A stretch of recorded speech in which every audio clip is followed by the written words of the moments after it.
Apa sih yang ada di benakmu saat ini ketika kamu berjalan melihat orang-orang di sekitarmu? Mungkin harapanmu melihat orang yang memiliki sesuatu yang mereka miliki.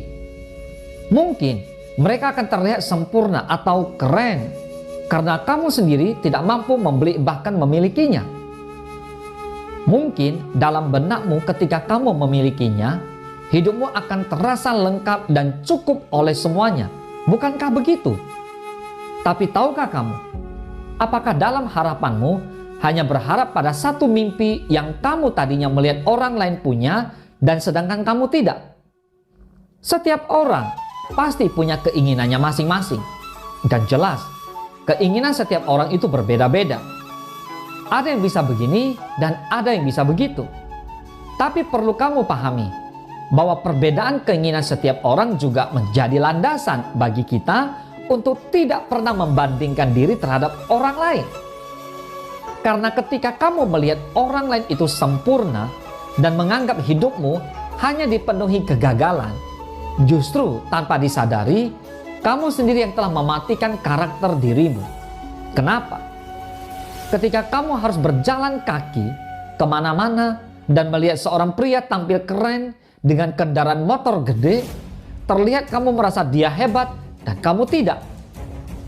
Tapi di balik pria yang mengendarai motor tersebut, tanpa kamu ketahui, dia melihat sepasang dengan motor yang biasa-biasa saja bahagia, sembari tertawa seolah tanpa beban. Dan dia juga merasa percuma memiliki motor gede yang keren, tapi tak memiliki pasangan. Dan wanita dari pasangan yang bahagia tadi melirik ke wanita lain yang sedang bersama anak-anaknya jalan-jalan tertawa bahagia. Dalam benaknya, dia ingin dapat memiliki anak juga. Tapi karena kendala sesuatu mungkin membuatnya harus memendam rasa.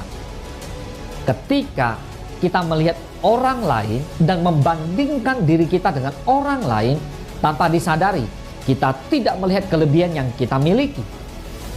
Justru yang kita tahu kita punya kekurangan dan kekurangan. Dengarlah, karena kelebihan dari orang lain juga tidak akan pernah sesuai dengan apa yang sebenarnya kita inginkan. Kamu melihat orang lain hebat, tanpa disadari justru orang tersebut berharap dapat sepertimu. Karena hidup ini adalah bagaimana kamu membentuk karaktermu dan jadilah dirimu sendiri. Kamu bukan orang yang lemah maupun gagal, tapi kamu hanya belum memulainya saja. Pernahkah kamu mendengar orang yang tidak pernah gagal adalah orang yang tidak pernah berjuang? Ya, kamu hanya sebagian kecil dari kuat tersebut. Tapi ubahlah. Kamu pasti bisa dan selalu bisa bermanfaat untuk dirimu dan sekitarmu. Hidup ini hanya diperlukan satu kalimat dalam memahami perjalanan hidup ini, yaitu bersyukur.